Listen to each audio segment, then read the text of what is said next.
नमो नमो गुरुकृपा निधान सरन सरन दया करुणा निधि मंगल रूप हरन अज्ञान प्रणत जनन हित हरिचरितामृत अभय करत करवावत पान आगम निगम सार सरवो परिदर्शावत आनंद रस थान नाम सुकृत धन अपनी जीवनी अति हित मानि देत बरदान वृंदावन हित बलि पद पावन भक्ति प्रकाश ज्यो जगभान। देव महाराज की जय हो। वृन्दावनेश्वरी तवैव पदारविन्दं प्रेमामृतैकमकरन्दरसौघपूर्णं हृद्यर्पितं मधुपते स्मरतापमुग्रं निर्वापयत् परं शीतलमाश्रयामि। हे वृंदावनेश्वरी श्री राधे, एकमात्र प्रेमामृत रूपी पराग रस के प्रवाह से पूर्ण आपके चरण कमल का मैं आश्रय लेता हूँ, जो परम शीतल हैं और जो मधुपति श्री श्याम सुंदर के हृदय पर रखे जाने पर उनके तीव्र समर्ताप प्रेम व्यथा को शांत कर देते हैं। वृंदावनेश्वरी की जय हो। गुरुदेव महाराज की जय हो। श्यामा श्याम की जय हो। वृंदावन धाम की जय हो। अथ त्रिंशोऽध्यायः। प्रचेताओं को श्री विष्णु भगवान का वरदान। विदुर उवाच ये त्वया विहिता ब्रह्मन् स्तुता प्रचीनाभिर्हिष ते रुद्रगीतेन हरिं सिद्धिम् आपु प्रतोष्यकान् किं बारहस्पतेयः परत्रावाथ कैवल्य नाथ प्रिया पार्श्ववर्तिनः आसाद्या देवं गिरिशं यदृच्छया परापुः परं नूनम् अथ प्रचेतसः।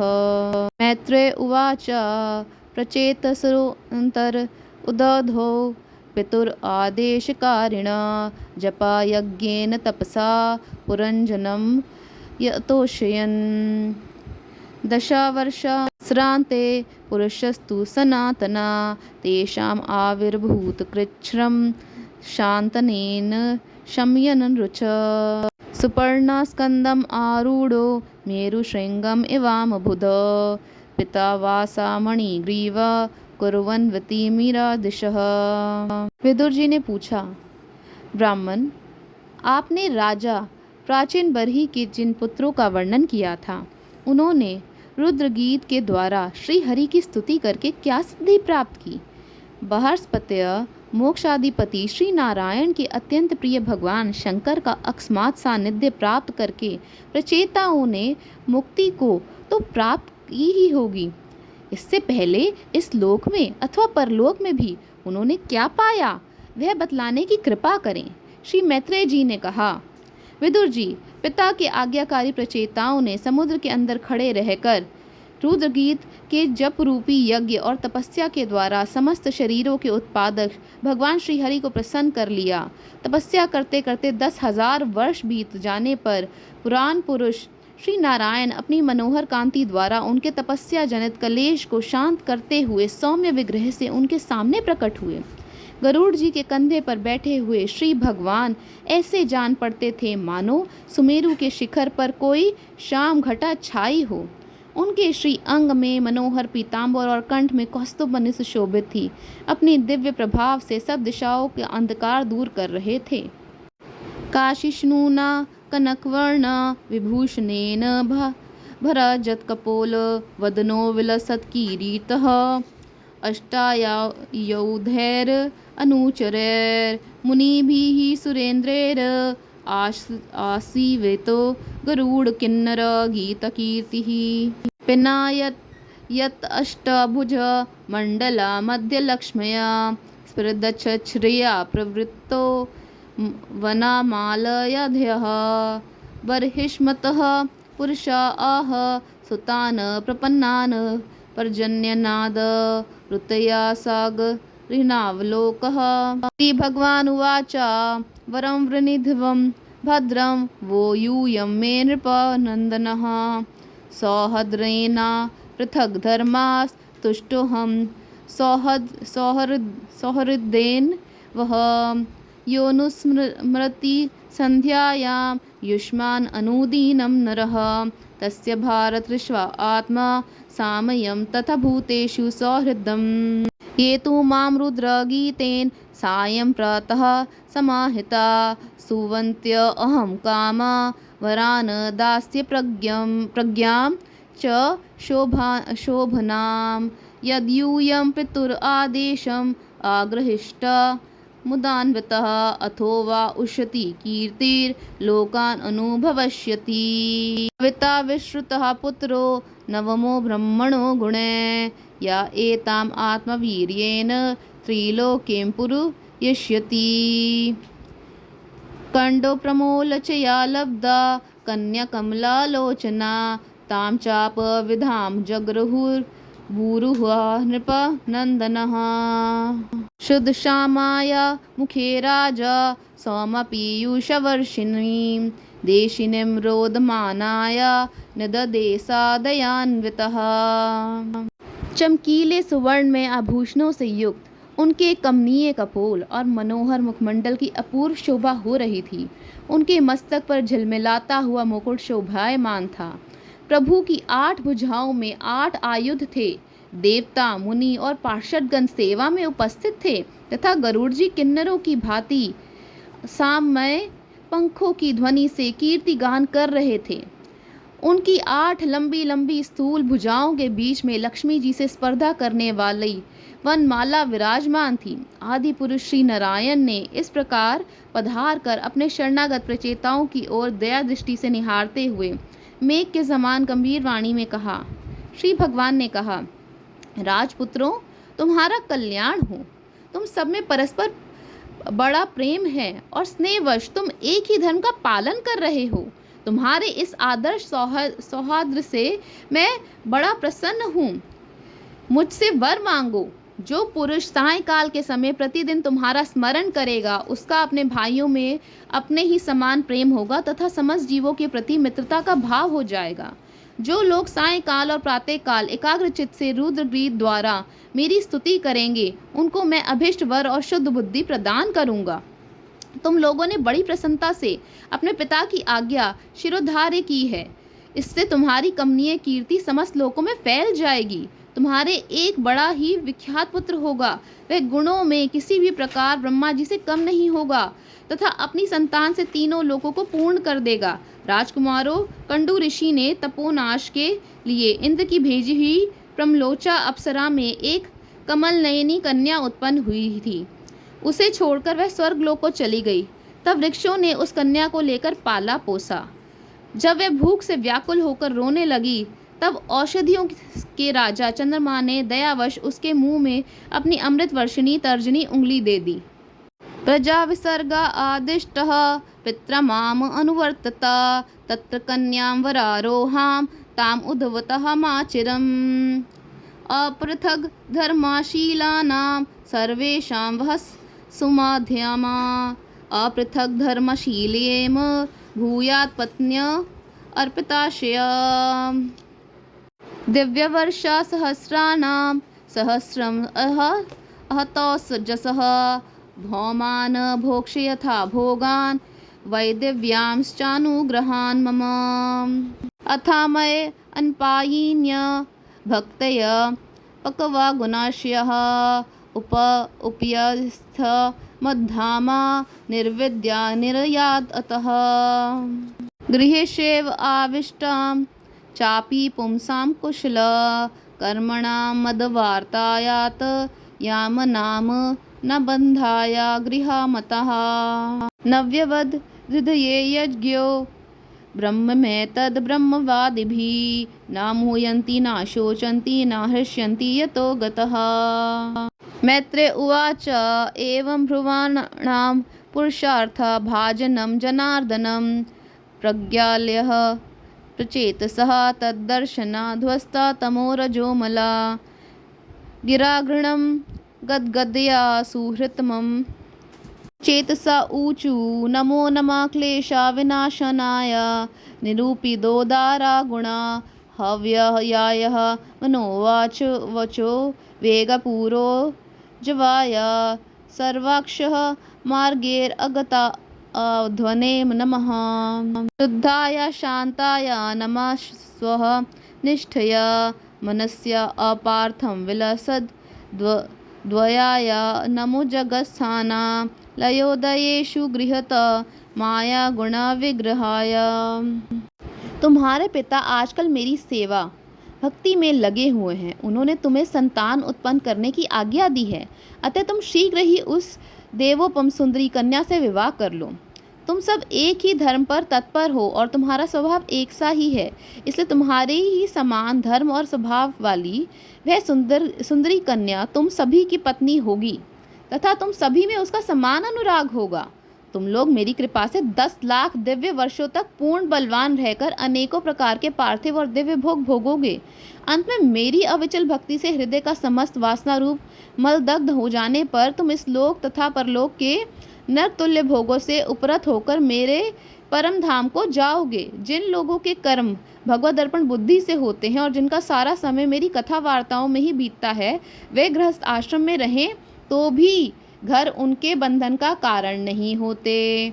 वे नित्य प्रति मेरी लीलाएं सुनते रहते हैं, इसलिए ब्रह्मवादी वक्ताओं के द्वारा मैं ज्ञान स्वरूप ब्रह्म पर ब्रह्म उनके हृदय में नित्य नया नया सा भासता रहता हूँ। और मुझे प्राप्त कर लेने पर जीवों का ना मोह हो सकता है और ना शोक और ना हर्ष ही। श्री मैत्रेय जी कहते हैं, भगवान के दर्शनों से प्रचेताओं का रजोगुण तमोगुण मल नष्ट हो चुका था। जब उनसे सकल पुरुषार्थों के आश्रय और सबके परम सुहृद श्री हरि ने इस प्रकार कहा, तब वे हाथ जोड़कर गदगद वाणी से कहने लगे। प्रचेताओं ने कहा, प्रभु आप भक्तों के क्लेश दूर करने वाले हैं, हम आपको नमस्कार करते हैं। वेद आपके उदार गुण और नामों का निरूपण करते हैं।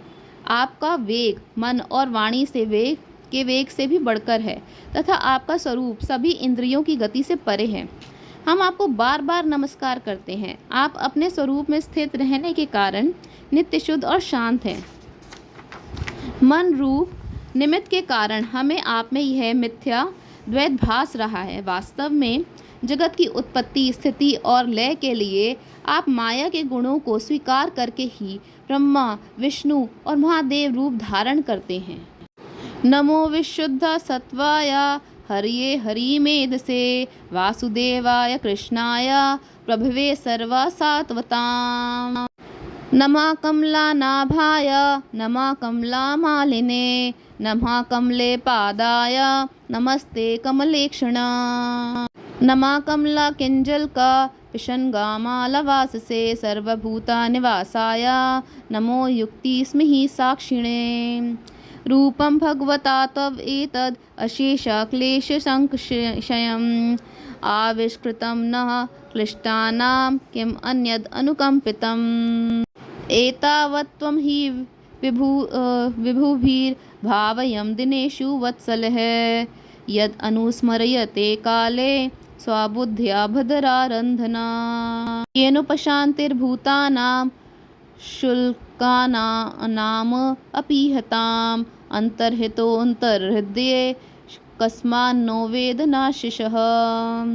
असाव एव वरोऽस्माकम् इप्सितो जगतापते प्रसन्नो भगवान् येषाम् अपवर्गा गुरुर्गतिः। वरं वृणीमहेथापि नाथ त्वत्प्रतः परात् नाह्य अंतस्त्वद्विभूतीनां सोनंता इति गीयसे। आप विशुद्ध सत्व स्वरूप हैं। आपका ज्ञान संसार बंधन को दूर कर देता है। आप ही समस्त भागवतों के प्रभु वसुदेव नंदन भगवान श्री कृष्ण हैं। आपको नमस्कार है।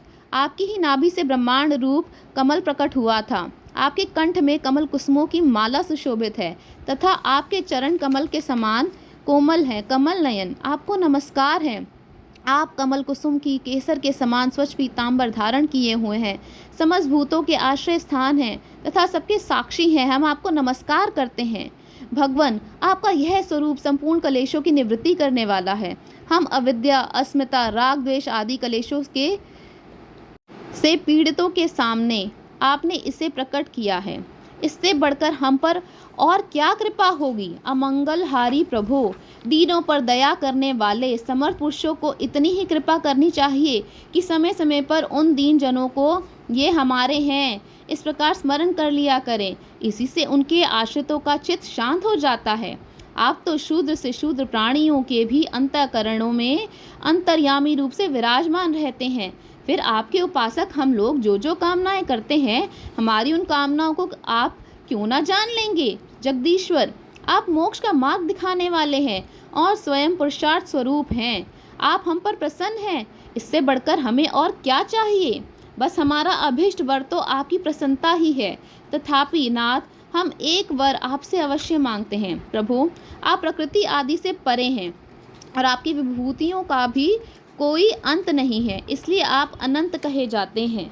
यावत् ते मायया स्पृष्टा ब्रह्मामं इह कर्मभिः तावद् भवत् प्रसंगानां संगस्यान् नो भवे भवे। तुल्यामालवेनापि न स्वर्गं न पुनर्भवं भगवत्संगी संगस्य मर्त्यानां किम् उत्सिहिषः। यतेद् दृढयन्ते कथा मृष्टा स तृष्णायः प्रशम्यो यथा निर्वैरं यत्र भूतेषु नोद्वेगो यत्र कश्चन यत्र नारायणः साक्षात् भगवान्यस्य नाम गतिः संस्तुत्येते सत्कथासु मुक्तसंगे पुनः पुनः। तेषां विचरतां पद्भ्यां तीर्थानाम पावनेच्छया भीतस्य किं न रोचेत तावकानां समागमः। वयं तु साक्षात् भगवन् भगवस्य प्रियस्य सख्युः क्षणासंगमेन सुदुःखितस्य भव्यस्य मृत्योर्भिषक्तमं त्वादया गतिं गता स्म। यन्ना स्वधितं गुरवः प्रसादिता विप्रश्च वृद्धाश्च सदनुवर्त्य आर्यनतः सुहृदो भारतरश्च सर्वाणि भूतान्यः अनासूययवेह। यन्नः सुतपतं तपद एतद् ईश निरध्वंसं कालम् अधभरम् अप्सु सर्वं तद् एतत् पुरुषस्य भूमनो वृणीमहे ते परितोषणायः।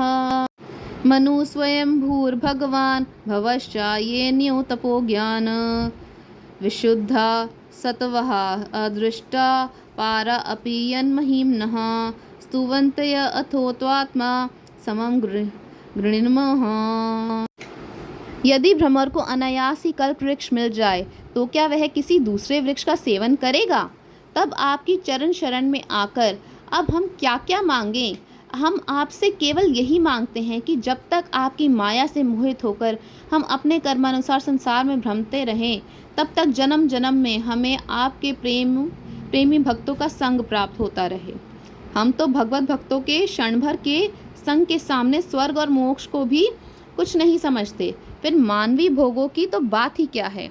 भगवत भक्तों के समाज में सदा सर्वदा भगवान की मधुर मधुर कथाएं होती रहती हैं, जिनके श्रवण मात्र से भोग तृष्णा शांत हो जाती है। वहाँ प्राणियों में किसी प्रकार का वैर विरोध या उद्वेग नहीं रहता। अच्छे अच्छे कथा प्रसंगों द्वारा निष्काम भाव से सन्यासियों के एकमात्र आश्रय साक्षात श्री नारायण देव का बार बार गुणगान होता रहता है। आपके वे भगवत जन तीर्थों को पवित्र करने के उद्देश्य से पृथ्वी पर पैदल ही विचरते रहते हैं। भला उनका समागम संसार से भयभीत हुए पुरुषों को कैसे रुचिकर न होगा। भगवान, आपके प्रिय सखा भगवान शंकर के क्षण भर के समागम से ही आज हमें आपका साक्षात दर्शन प्राप्त हुआ है।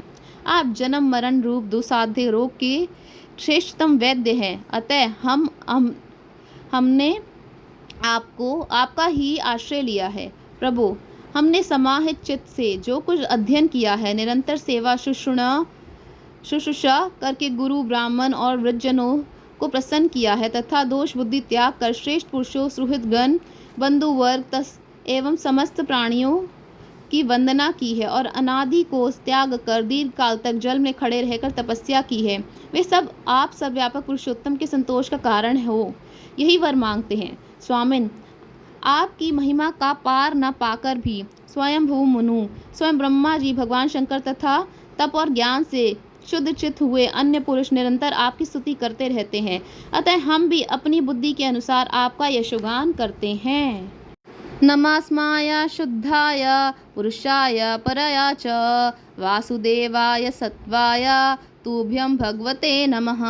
उवाच इति प्रचेतोभिरभिस्तुतो हरिः प्रीतस्तथेत्य आह शरण्या वत्सला अनिच्छतां यानम् अतृप्त चक्षुषां ययो स्वधामान् नापवर्गा वीर्यः अथानिर्याया सलीलात् प्रचेतसा उदन्वतः वीक्षया कुपयन् द्रुमेश्छन्नां गां रोधुम् इवोच्छ्रितः ततोऽग्निमारुतौ राजन् अमुञ्चन् मुखतो रुषः महिम्निर्विरुद्धं कर्तुं संवर्तका इवात्यते यये भस्मसात् क्रियमाणां स्तान् द्रुमान् वीक्षया पितामहा आगता शम्याम् आस पुत्रान् बर्हिष्मतोऽनयः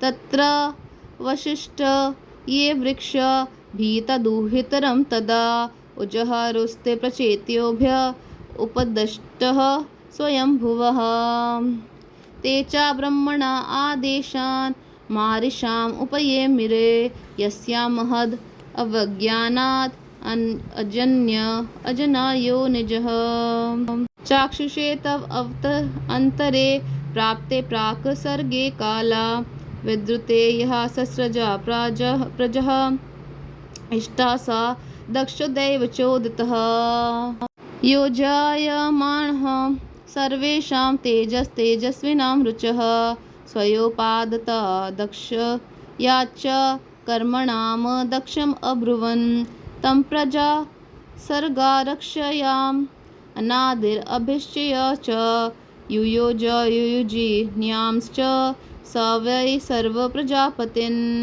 आप सर्वत्र समान शुद्ध स्वरूप और परम पुरुष हैं। आप सत्व मूर्ति भगवान वासुदेव को हम नमस्कार करते हैं। श्री मैत्रेय जी कहते हैं, विदुर जी, प्रचेताओं के इस प्रकार स्तुति करने पर शरणागत वत्सल श्री भगवान ने प्रसन्न होकर कहा, तथास्तु।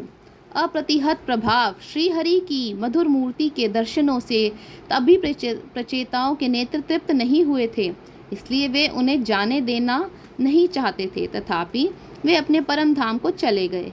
इसके पश्चात प्रचेताओं ने समुद्र के जल से बाहर निकलकर देखा कि सारी पृथ्वी को ऊंचे ऊंचे वृक्षों ने ढक दिया है, जो मानव स्वर्ग का मार्ग रोकने के लिए ही इतने बढ़ गए थे। यह देखकर वे वृक्षों पर बड़े कुपित हुए। तब उन्होंने पृथ्वी को वृक्ष लता आदि से रहित कर देने के लिए अपने मुख से प्रचंड वायु और अग्नि को छोड़ा, जैसे काल अग्नि रुद्र प्रलय काल में छोड़ते हैं। तब ब्रह्मा जी ने देखा कि वे सारे वृक्षों को भस्म कर रहे हैं। तब वे वहां आए और प्राचीन बरही के पुत्रों को उन्होंने युक्ति पूर्वक समझाकर शांत किया। फिर जो कुछ वृक्ष वहां बचे थे, उन्होंने डर कर ब्रह्मा जी से कहने से वह कन्या लाकर प्रचेताओं को दी। प्रचेताओं ने भी ब्रह्मा जी के आदेश से उस मारिषा नाम की कन्या से विवाह कर लिया। इसी के गर्भ से ब्रह्मा जी के पुत्र दक्ष ने श्री महादेव जी की अवज्ञा के कारण अपना पूर्व शरीर त्याग कर जन्म लिया। इन्हीं दक्ष ने चाक्षुष मनवंतर आने पर जब काल क्रम से पूर्व सर्ग नष्ट हो गया, भगवान की प्रेरणा से इच्छानुसार नवीन प्रजा उत्पन्न की। इन्होंने जन्म लेते ही अपनी कांति से समस्त तेजस्वियों का तेज छीन लिया। ये कर्म करने में बड़े दक्ष कुशल थे, इसी से इनका नाम दक्ष हुआ। इन्हें ब्रह्मा जी ने प्रजापतियों के नायक के पद पर अभिषिक्त कर सृष्टि की रक्षा के लिए नियुक्त किया, और इन्होंने मारीचि आदि दूसरे प्रजापतियों को अपने अपने कार्य में नियुक्त किया। इति श्रीमद्भागवते महापुराणे पारमहंस्यां साहित्यां चतुर्स्कन्धे 300 ओम हरि ओम तत्सत्। ओम हरि ओम तत्सत्। ओम हरि ओम तत्सत्।